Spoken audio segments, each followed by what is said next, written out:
जय हिंद दोस्तों, कैसे हैं आप सभी। उम्मीद करते होंगे अच्छा और स्वस्थ होंगे। तो आज आ चुके हैं 3 और 4 जुलाई 2023 का करंट अफेयर्स आपके बीच। और आज इस प्लेटफॉर्म के माध्यम से, इस क्लास के माध्यम से विशेष बातें करेंगे बिहार शिक्षक भर्ती की। और इससे होने वाला एग्जाम्स में जो पूछता है और टारगेट होगा ऑल कॉम्पिटिटिव एग्जाम्स में जो करंट अफेयर्स पूछता है, जो स्टैटिक्स बनता है, बिहार स्पेशल की बातें होंगी। और 69वीं जो बीपीएससी टारगेट किया गया है इसकी भी बात होंगी। लेकिन आज के कल की जो सुर्खियों बना, समय के अभाव ने थोड़ा व्यस्तता बना दिया। आई मीन्स टाइम हो रहा है रात्रि को 1:55 और क्लास ये स्टार्ट करते हैं आपके बीच। कहता है कि अभी हाल ही में 132वें 132 डुरंड कप जो फुटबॉल से संबंध है, अभी कहाँ पे आयोजन किया जाएगा, हुआ नहीं किया जाएगा। तो यह तो होगा भारत में। और भारत में कहाँ होगा तो कहिएगा कि कोलकाता होगा। बट कब होगा कोलकाता में, तो देखिएगा कि कोलकाता में होगा यह 3 सितंबर 2023 को। डन हो गया। अब हम बात करेंगे यहाँ पे कि इसके पहले हम देखते हैं भारत में सबसे पहले अगर डुरंड कप की बात किया जाए, डुरंड यानी फुटबॉल कप का, तो 1888 में आयोजन किया गया था। लेकिन कहाँ किया गया था तो एचपी में किया गया था, यानी कि बोले तो हिमाचल प्रदेश में डगसाई में किया गया था। कहाँ? डगसाई हिमाचल प्रदेश में किया गया था। अब यहाँ पे दो चीजें देखकर आता है करंट अफेयर्स के लिए कि भारत में आयोजन 2023 का किया जाएगा 3 सितंबर। कहाँ पे आयोजित किया गया सबसे पहले तो डगसाई हिमाचल प्रदेश में। अब देखेंगे कि वहीं कोलकाता, जिसे वेस्ट बंगाल के नाम से जानते हैं, इसकी राजधानी है। और कोलकाता में देखते हैं कि ममता बनर्जी का शासन संचालन किया जा रहा है। वहीं कोलकाता जो 1935 अधिनियम के एक्ट 1934 अधिनियम के एक्ट 1935 में आरबीआई की स्थापना हुआ था। और वहीं हिमाचल प्रदेश की बात करेंगे जहां अभी 2023 में चुनाव हुआ है। और यहाँ पे देखेंगे नाम में सुख तो काम में भी सुख होगा। तो सुख बिंदर सिंह सुक्खू जी यहाँ के मुख्यमंत्री बने हुए हैं। हिमाचल प्रदेश के कांग्रेस की सरकार की यह बनी है। इसी के साथ आप जानते होंगे कि गुजरात का भी चुनाव हुआ था और भूपेंद्र पटेल भाई साहब बने थे मुख्यमंत्री। आज तो बातें भी होंगी। महाराष्ट्र का चल रहा है गेम, भाई भाई को नहीं होता है, भाई भतीजा को नहीं होता है, भतीजा चाचा का नहीं होता है। यह केवल सीट के लालच ने क्या से क्या कर दिया दोस्तों, कहना भी है, जानेंगे। अब हम पहुंचते हैं 2 नंबर क्वेश्चन पे कि स्टार्टअप्स जो 20 है और G20 का शिखर जो सम्मेलन का आयोजन किया जा रहा है, यह कहाँ पे किया गया है, हुआ है। तो सीधी बात नो बकवास में कहिएगा कि सर एच यानी कि हरियाणा में किया गया है। आगे बढ़ते हुए देखेंगे तो कहेंगे कि हरियाणा में कहाँ किया गया तो गुरुग्राम, जो गुड़गांव के नाम से जाना जाता था, अब वह गुरुग्राम हो चुका है। आगे बात करेंगे हरियाणा का सीएम के रूप में आप जानते होंगे खट्टर साहब हैं, यानी कि मनोहर लाल खट्टर यहाँ के मुख्यमंत्री हैं। और यही हरियाणा और यही का पंजाब, जिसकी दोनों की राजधानी बनती है चंडीगढ़, और चंडीगढ़ एक यूटी के रूप में जन्म लेता है, यूटी बनता है।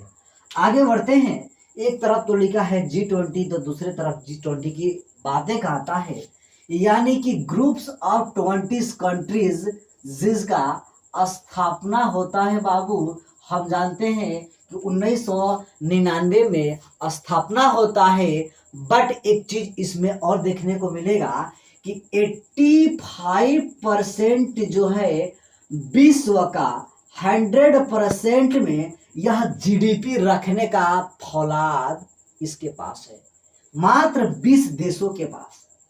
अब बात करता है कि G20 labour engagement of India in summit, तो होता है यहाँ पे G20 labour engagement Bihar Capitals Patna, यानी कि बिहार की राजधानी पटना में G20 लेवल एंगेजमेंट ग्रुप का बैठक किया गया। G20 की सदस्यता में भारत शामिल है और वर्तमान 2023 का अध्यक्षता कौन कर रहा है? तो भारत कर रहा है। डन, आगे बढ़ते हैं। और यहाँ पे G20 अगर पूछ दे कि G20 का अध्यक्षता कब होगा, आप रिवीजन स्लाइड में बताना चाहेंगे सितंबर 2023 में जम्मू कश्मीर श्रीनगर या जम्मू कश्मीर के क्षेत्र में होगा। आगे 3 और क्वेश्चन पूछता है कि अल्लूरू सीतारामन राजू जी की अभी हाल ही में 125वीं 125 जयंती अभी मनाई गई है, लेकिन कब मनाया गया है इसकी बात पूछता है। तो सीधी बात नो बकवास में कहिएगा कि आज ही तो बोले तो 4 जुलाई को मनाया जाएगा, बट यह सुर्खियों में क्यों बनता है सर? तो आप नहीं जानते बाबू कि रंपा विद्रोह के नाम से 1922 के यह जनजाति एक महान व्यक्तित्व के नेतृत्व में आंध्र प्रदेश का जन्म, यह महान व्यक्तित्व जो होता है लड़ाई लड़ता है। इन्हीं के याद में हम देखते हैं कि 125वीं जयंती अल्लूरी सीतारामन राजू जी को मनाया जाता है।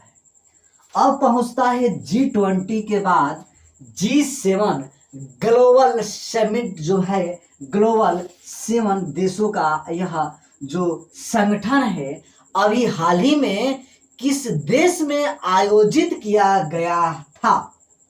आप सीधी बात नो बकवास में एक सर के द्वारा आप जानिए कि यह तो जापान में किया गया था सर।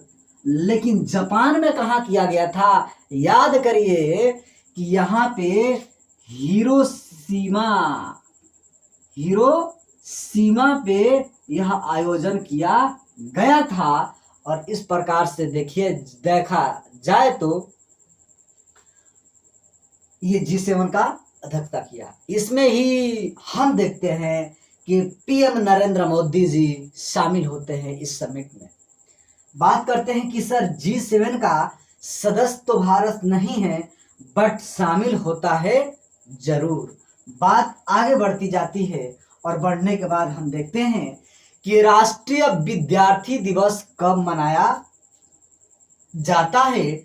सीधी बात नो बकवास में कहिएगा कि 9 जुलाई को सर राष्ट्रीय विद्यार्थी दिवस मनाया जाता है और आगामी 9 जुलाई को यह जो है राष्ट्रीय विद्यार्थी दिवस मनाया जाएगा।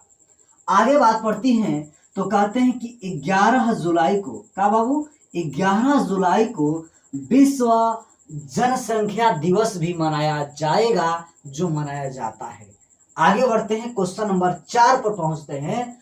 और यह तो स्टार लगाइए, लालन टॉप क्वेश्चन है, एग्जाम में फंसेगा, यानी कि उठेगा क्वेश्चन और पटक देगा। सीधी सी बात कहिएगा कि मार्च 2023 के अंत में भारत का विदेशी फॉरेन जो ऋण बढ़कर कितना परसेंट या कितना रुपया में हो गया है?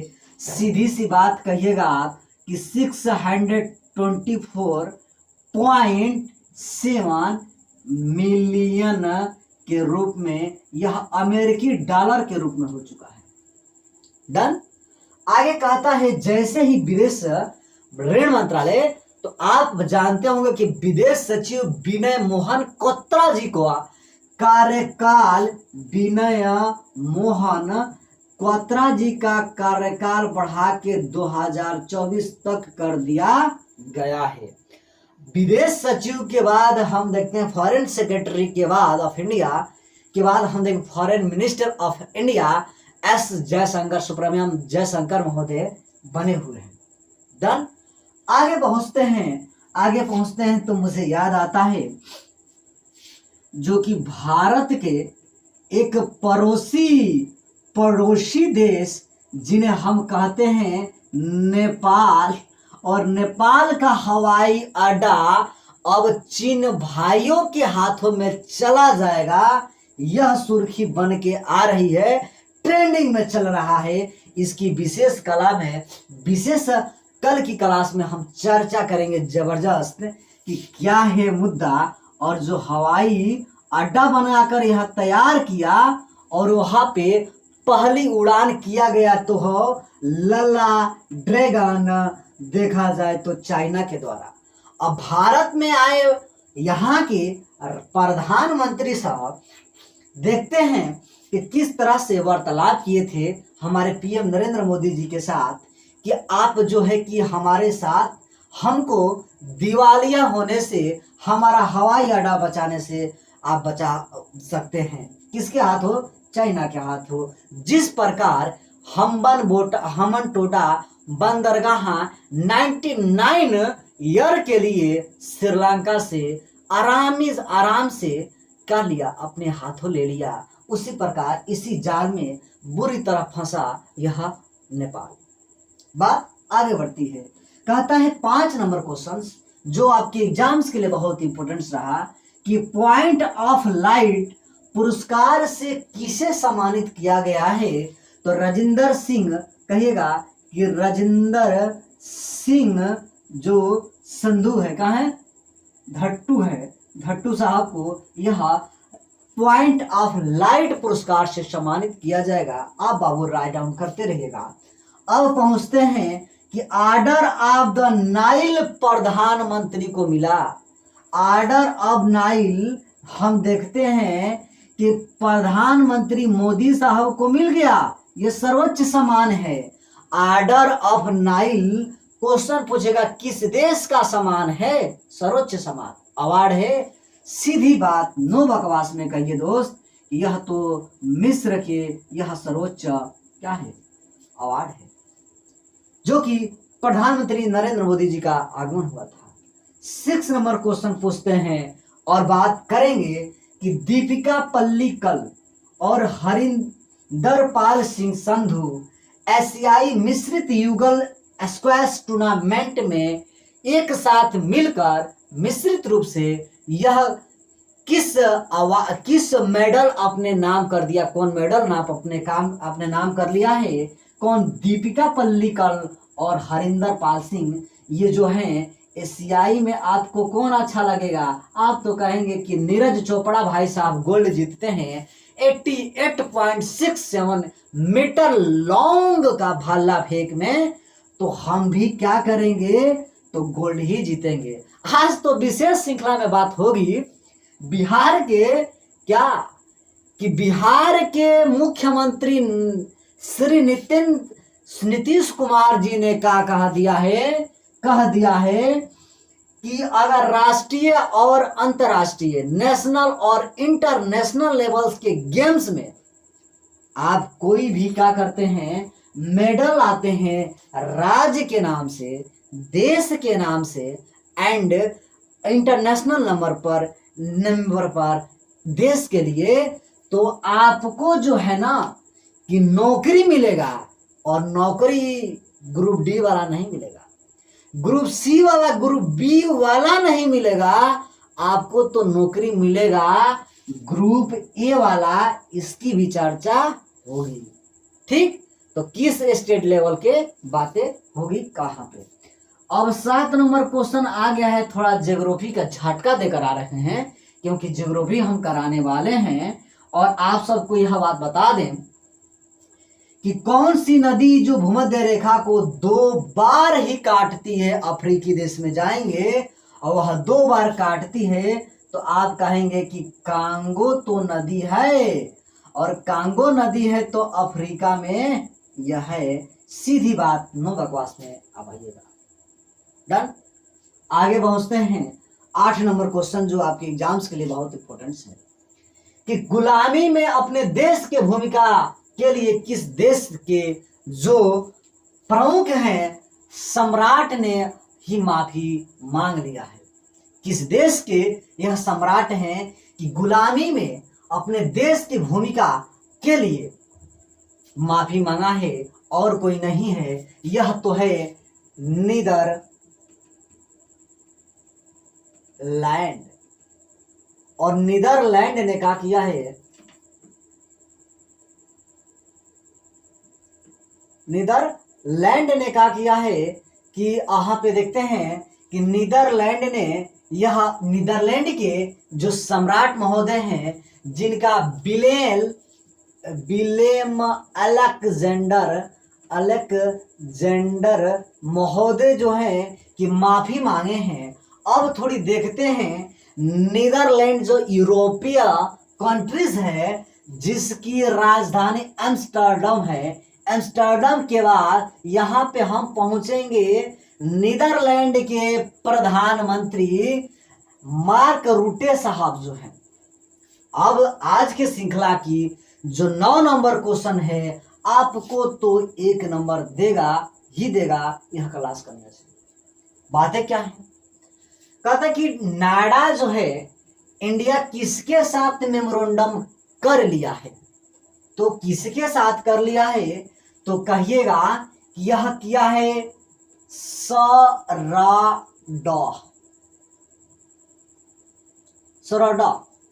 के साथ, यह सराडा के साथ कर लिया है। और जो सरांडो है, सरांडो इसका फुल फॉर्म क्या होता है, पूरा नाम बताइए। सीधी सीधी बात, नो बकवास करिए सर। अच्छा, हमने कहा कि South Asian regional anti doping organisation संगठन है। South Asian regional anti doping organisation जिसका नाम हमने रखा सार्डो। और सार्डो में कौन कौन से साउथ एशियन के कंट्री शामिल आते हैं, जैसे नेपाल, बांग्लादेश, भूटान, और इसके बाद हम कहेंगे श्रीलंका जो जोखिम रोधी डोपिंग एजेंसी संगठन की बात करता है। और इसके साथ नाडा इंडिया ने क्या कर रखा, समझौता कर रखा है, यानी कि भारत में शामिल हो चुका। अब पहुंचते हैं 10 नंबर पर, और यह 10 नंबर जो होगा आपके एग्जाम्स के लिए बहुत बहुत इंपॉर्टेंस होगा। कहा दोस्त कि अभी हाल ही में दिल्ली मेट्रो के हुंडा सिटी मेट्रो स्टेशन का ही नाम चेंज कर दिया गया है। और यह क्या नाम रख दिया गया है, सीधी बात, नो बकवास में कहिए मेरे मित्र कि यह गुरुग्राम, क्या नाम हो गया कि इसका होगा गुरुग्राम। और गुरुग्राम के साथ कहिएगा कि सिटी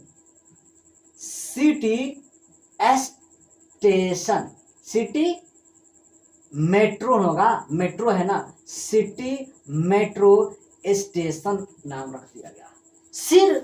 फिर आया गुरुग्राम जिसका नाम पहले गुड़गांव हुआ करता था, और यह हरियाणा का क्षेत्र में है। हरियाणा की राजधानी तो चंडीगढ़ है, बट हरियाणा सुर्खियों बना हुआ है।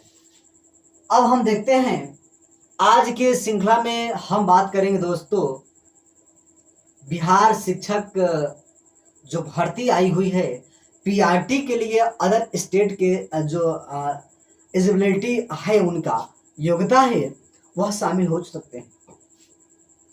अदर स्टेट के बच्चे बीपीएससी में भी शामिल हो सकते हैं। और एक चीज सूचना बताना चाहेंगे कि प्रयागराज सलोरी में हमारा ऑफलाइन पर्सनल जो बैचेज है स्टार्ट हो चुका है, जहां आप आसानी से आप क्या कर सकते हैं कि जहां पे बीपीएससी और बिहार शिक्षक और यूपीएसआई यूपी पुलिस का स्पेशल बैच शाम को 3 से 5 बजे चल रहा है और उसमें चल रहा है मूल विधि, संविधान, हिस्ट्री और स्पेशल बिहार की बातें, जीएस चल रहा है। अब आज के श्रृंखला में स्पेशल इसी का क्वेश्चन लेकर आए हैं बिहार से, और जो राष्ट्रीय अंतर्राष्ट्रीय लेवल का क्वेश्चन पूछता है उसको लेकर आए हैं। कहता है कि राजीव गांधी उद्यान जो औरंग राष्ट्रीय उद्यान रहा, अब उसका ही नाम चेंज कर दिया गया और उसका नाम कर दिया गया, सीधी बात, कि राजीव गांधी उसका नाम नहीं रहेगा, उसका तो नाम रहेगा औरंग उद्यान राष्ट्रीय उद्यान। औरंग राष्ट्रीय उद्यान सर कहाँ है?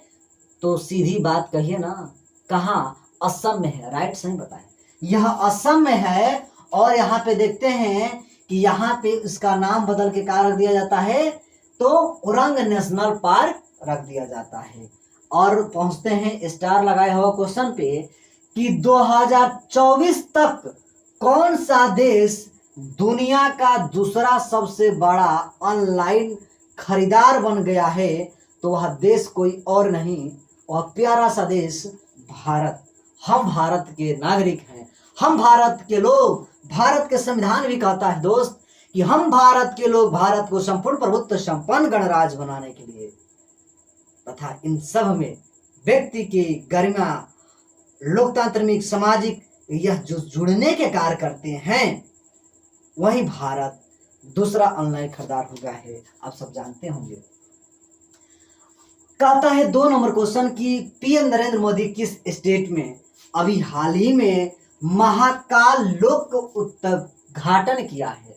महाकाल की जब बात करिएगा तो सीधी सी बात आएगा कि महा से महाकाल और मामा के नगरी मध्य प्रदेश। क्या कनेक्शन है इसका? महाकाल मध्य प्रदेश, मामा की नगरी शिवराज सिंह चौहान। डन। आगे बात करते हैं। गृह मंत्री द्वारा किस स्टेट में जयप्रकाश नारायण का प्रतिमा का अनावरण किया गया है? इन्होंने क्या किया?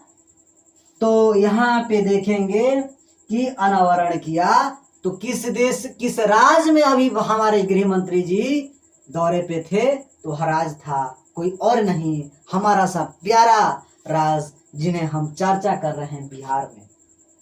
कच्छा, बिहार के किस जिले में उन्होंने अभी एक मंच में मंचासीन हुए? तो वह राज्य का जिला खगड़िया है। क्या है? खगड़िया। खगड़िया में यह गए हुए थे। इसी दौरान जयप्रकाश नारायण जी का यह क्या है? मूर्ति का अनावरण किए। अब पहुंचते हैं कि फीफा अंडर 17 महिला विश्व कप का खिताब जो अभी खिताब हुआ किस देश में हुआ? तो यह कहता है कि इंडिया में हुआ। महाराष्ट्र के उप मुख्यमंत्री किसे बना दिया गया? देवेंद्र फडणवीस को। हाँ, गो। अब आएगा गब्बर वैद, और ग से गब्बर वैद जो आएगा तो उप मुख्यमंत्री का नाम बन चुके हैं अजित पवार। कहिएगा एनसीपी, नेशनल कम्युनिस्ट जो पार्टी है शरद पवार जी की, इसी में से अब चाचा भतीजा में मार धार फूल फाल चल रहा है। सीधी सी बात कहिएगा कि उप मुख्यमंत्री बना दिया गया है अजित पवार साहब को। अब यहाँ पे देखने जाएंगे कि आगे क्या क्या होता है, इसकी चर्चा होगी। लेकिन अब कहिएगा महाराष्ट्र के मुख्यमंत्री के रूप में आप सब जानते होंगे कि एकनाथ शिंदेनाथ महोदय हैं। किस स्टेट के मुख्यमंत्री ने राष्ट्रीय अंतर्राष्ट्रीय लेवल के मेडल जीतने वाले खिलाड़ियों को ए ग्रेड का नौकरी देंगे?